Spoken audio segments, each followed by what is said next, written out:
Nous sommes justement avec monsieur le préfet de police de Paris, Laurent Nunez, qui est avec nous. Bonsoir, monsieur le préfet. Donc, vous n'avez commis aucune erreur en autorisant cette manifestation. Alors d'abord, permettez-moi de rectifier une petite erreur. Nous n'autorisons pas des manifestations, elles sont déclarées. J'ai la possibilité, en revanche, de les interdire. C'est-à-dire quand je considère qu'il y a des risques de troubles à l'ordre public, il faut que je le démontre, évidemment. J'ai la possibilité d'interdire cette manifestation. Le trouble à l'ordre public, c'est quoi? C'est des risques de violence, de dégradation, d'exaction.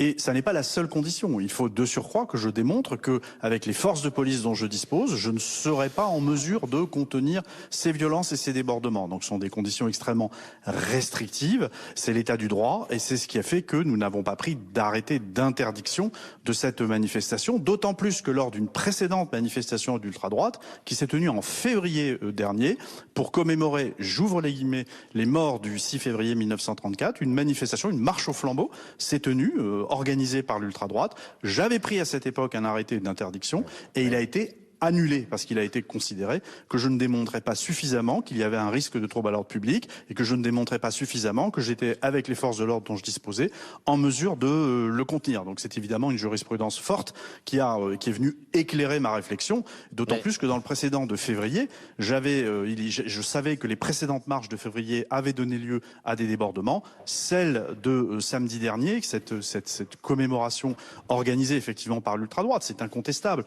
Cette commémoration donc d'un militant décédé en 94, s'est toujours déroulé chaque année et n'a jamais entraîné de troubles à l'ordre public. Oui, mais Laurent c'est pour ça que j'ai pris cette décision de ne pas l'interdire, mais ce qui ne veut pas dire que nous ne travaillons pas dessus, en renseignement, en judiciaire, et évidemment que nous sommes très actifs sur la mouvance. Monsieur Nunez, ce qui interpelle lorsqu'on regarde ces images, c'est qu'on ne voit quasiment pas de force de l'ordre, contrairement aux manifestations, notamment les dernières contre la réforme des retraites. Et puis on voit ces visages cagoulés sur la voie publique. Or, selon la loi anti-casseurs, ces visages cagoulés sont interdits. Pourquoi ces personnes n'ont pas été interpellées ? Alors d'abord, deux choses. Je ne peux pas vous laisser dire que les forces de l'ordre n'étaient pas présentes. Elles n'étaient pas visibles. Et lors des manifestations contre la réforme des retraites, elles ne sont pas visibles non plus. Elles n'interviennent que lorsqu'il y a des exactions. Pardon de vous le dire, mais j'applique la désescalade pour tous les types de manifestations. Donc les forces de l'ordre sont toujours à distance. Elles l'étaient samedi et elles le sont pour les manifestations contre les retraites. Malheureusement, les casseurs font que nous sommes contraints d'intervenir. Pour répondre précisément à votre question, oui, certaines personnes avaient le visage dissimulé. Oui, effectivement, c'est un délit d'avoir le visage dissimulé. C'est une infraction, pardon, des contraventions d'avoir le visage dissimulé sur la voie publique. Et c'est même un délit dans le cadre de la loi anti-casseurs, lorsqu'il est établi qu'on se dissimule le visage en vue de commettre des exactions et des violences et des troubles à l'ordre public.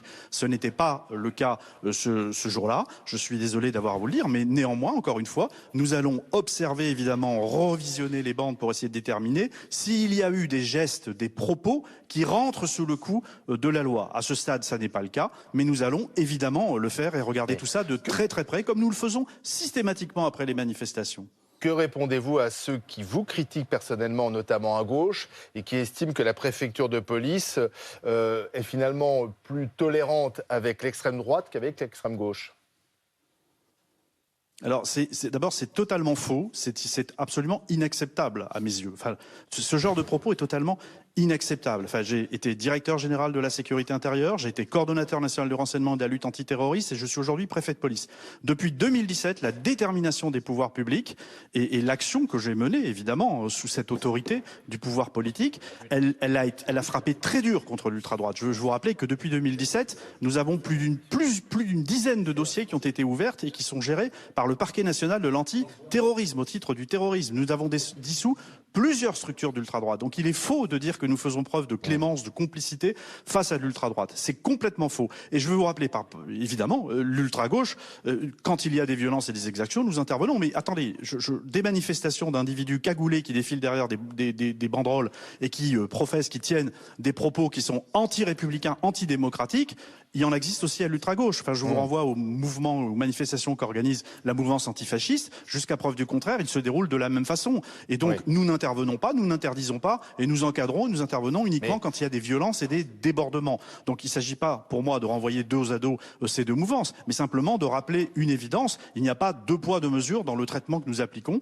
Et tout ce qui a été fait depuis 2017 est là pour le démontrer. On parle du retour du GUD, qui s'était autodissous, ce mouvement d'extrême droite bien connu. Est-ce que vous surveillez cela de près ?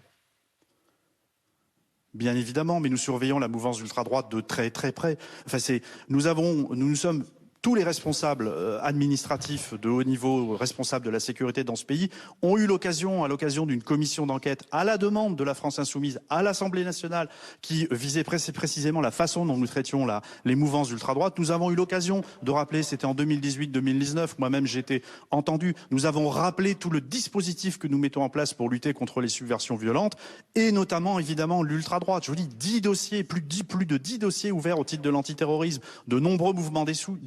C'est évidemment pour nous une priorité. Et le mouvement que vous avez cité est également une priorité. Oui, il ne nous a pas échappé que sans doute à la fin de l'année 2022, ils tentent de se reconstituer. Évidemment que nous serons là pour les en dissuader et pour intervenir. Évidemment.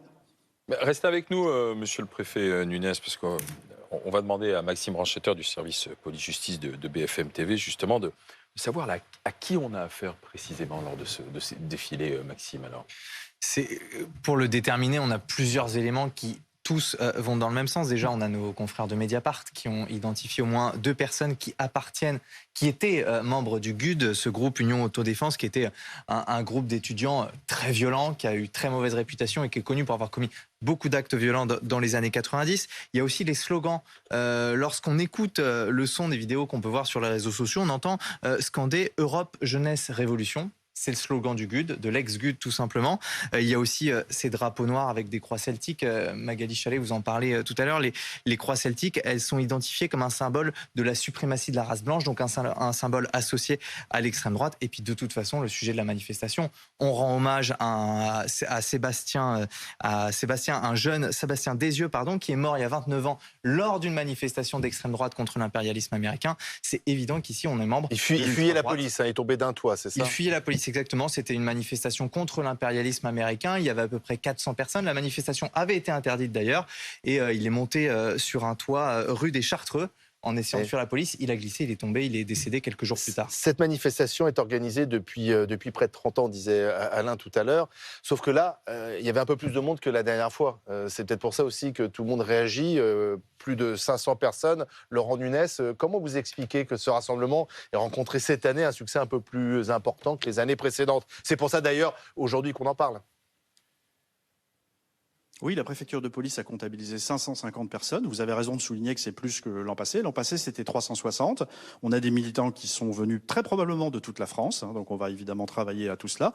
Je ne veux pas y voir un engouement pour la mouvance. C'est pas le sujet. Le sujet, c'est qu'on soit concentré, qu'on puisse continuer à travailler sur cette mouvance. Et vous savez, ne pas interdire une manifestation, ça ne veut pas dire cautionner ce qui s'y dit. Ça veut dire que le préfet de police considère que les conditions juridiques ne sont pas réunies. Et il n'y a rien de pire pour ces gens-là que de gagner au tribunal administratif contre l'État. C'est ce qui s'est passé en février. Et donc, il n'y a rien de pire que ça. Donc, nous continuons à travailler contre ces mouvances.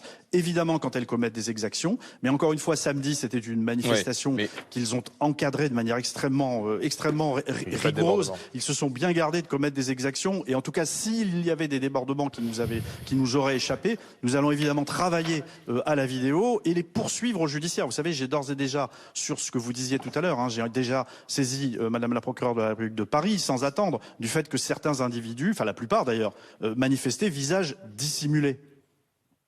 Monsieur le préfet, du côté de la mairie de Paris, il y a une adjointe socialiste qui a dit le seul changement dans cette histoire, c'est la complicité tacite dont cette extrême droite bénéficie de la part de ceux qui ont décidé d'affronter la gauche en priorité.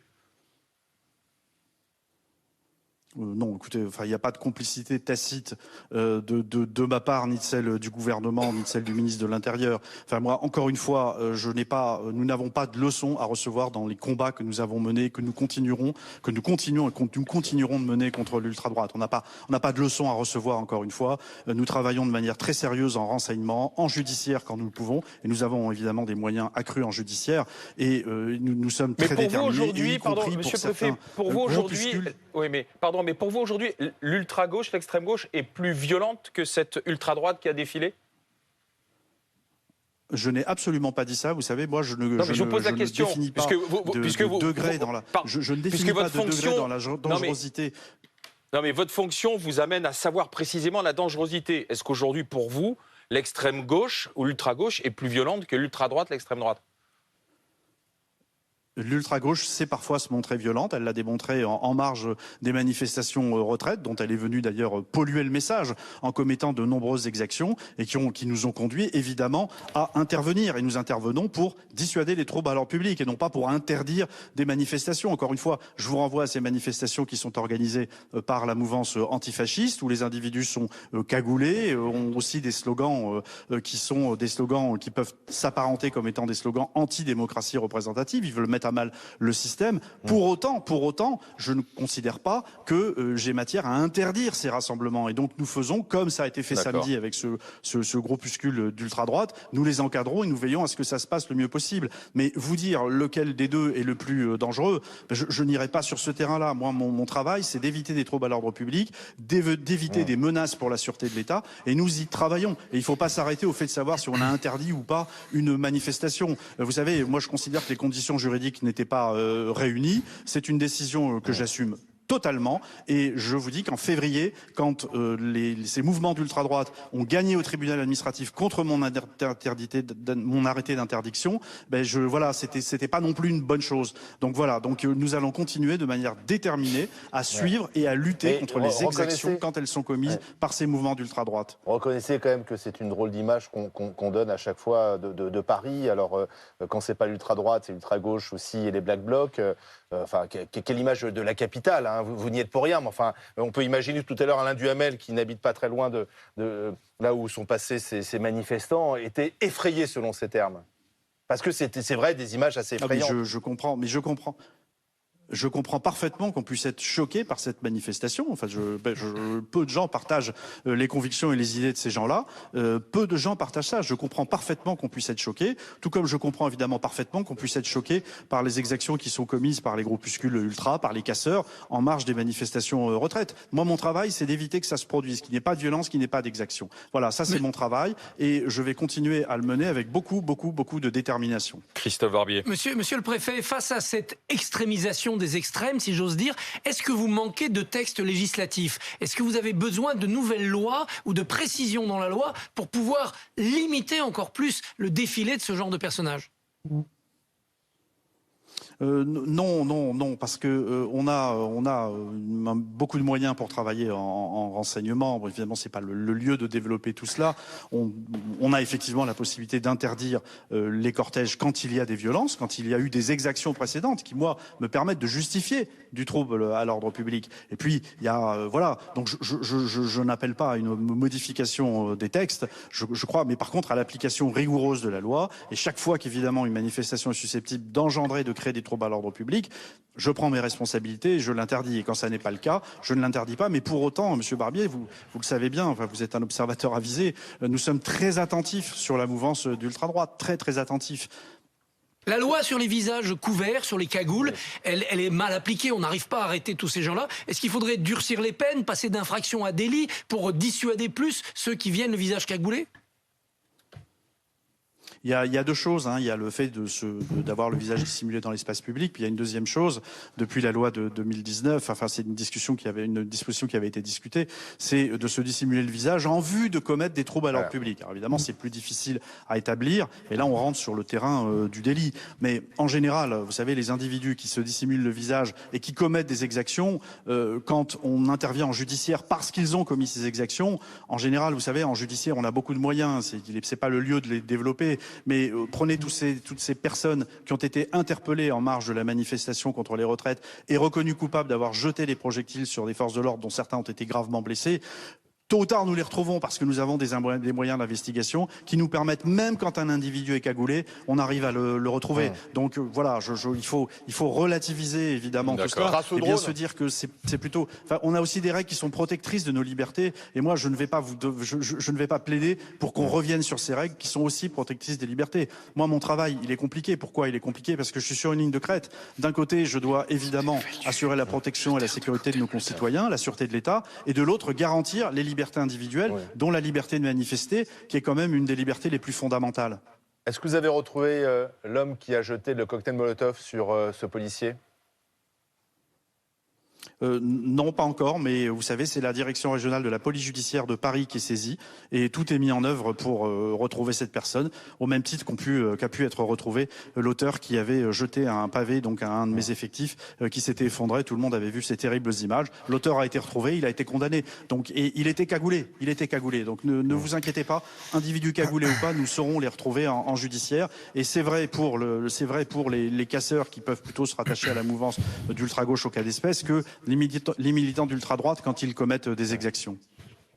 Une dernière question, vous avez beaucoup insisté là, durant cet entretien sur la liberté de manifester. Aujourd'hui, est-ce qu'elle n'est pas entravée, cette liberté de manifester, avec des casseroles aujourd'hui, monsieur le préfet, quand on maintient les gens à même 1 kilomètre d'élus ou du président de la République? Est-ce que on n'en fait pas trop? Non, on n'en fait pas trop. Vous savez, la sécurité du président de la République, c'est important. Moi, sur Paris, je n'ai pas eu à prendre ce type d'arrêté. Contrairement à ce que je peux lire, entendre, je n'ai pas pris ce type d'arrêté sur ma zone de compétence. Paris est la petite couronne. Je n'ai pas eu à prendre ce type d'arrêté. Mais j'ai des déplacements ministériels où se présentent un certain nombre d'individus sur des manifestations qui ne sont pas déclarées, avec des casseroles qui font du bruit. Et je demande aux forces de l'ordre d'intervenir pour créer un cordon entre ces manifestants et l'autorité ministérielle que nous voulons protéger. Et d'un côté, l'avis du gouvernemental continue, de l'autre, la liberté d'expression, elle est là, elle existe, puisque nous permettons, alors même qu'ils n'ont pas déclaré, à ces individus de manifester, et ils le font, c'est vrai, le plus souvent avec des casseroles. Moi, le seul arrêté que j'ai pris, et je ne le regrette pas, il a été certes annulé par le tribunal administratif, mais dont acte, c'est un arrêté qui visait à interdire une manifestation revendicative dans le périmètre d'une manifestation sportive, le soir de la finale de la Coupe de France, parce que traditionnellement, ça ne se fait pas. On n'autorise pas une manifestation revendicative là où il y a un grand rassemblement de personnes parce que c'est susceptible de générer des troubles à l'ordre public. Il s'agissait donc de distribuer des tracts, des cartons rouges, des sifflets. J'avais interdit cette manifestation, dont acte. L'arrêté a été annulé. Le juge administratif ayant considéré que certes il pouvait y avoir un trouble à l'ordre public, mais comme les sifflets étaient interdits dans le stade, eh bien finalement il suffisait de les empêcher aux portes du stade d'entrer avec des sifflets. Voilà, c'est cet seul arrêté qui a été pris, qui a été annulé. J'en ai pris acte, même si évidemment je le regrette. Mais voilà, donc il n'y a pas on ne peut pas dire qu'il y a une entrave à la liberté d'expression. Je le dis et je le redis, sans les forces de sécurité intérieure, sans les dispositifs policiers que nous déployons, il n'y aurait pas de manifestation intersyndicale. Vous avez tous pu constater lors des 12 dernières manifestations organisées par l'intersyndicale et 13 avec le 1er mai que les casseurs venaient perturber ces manifestations. Et sans l'intervention des forces de sécurité intérieure, ces manifestations ne seraient pas possibles. Donc je ne peux pas laisser dire que nous entravons la liberté de manifester, la liberté d'expression. C'est complètement faux. Enfin, tout le monde peut s'exprimer. Merci. Il y a des règles évidemment à respecter. Moi, je suis là pour les faire appliquer et les choses se passent relativement bien et les organisations syndicales sur les grandes manifestations le reconnaissent elles-mêmes. Merci monsieur le préfet de police, Laurent Nunez, duplex assuré par Philippe Vigneault. Merci d'avoir été en direct sur BFM TV.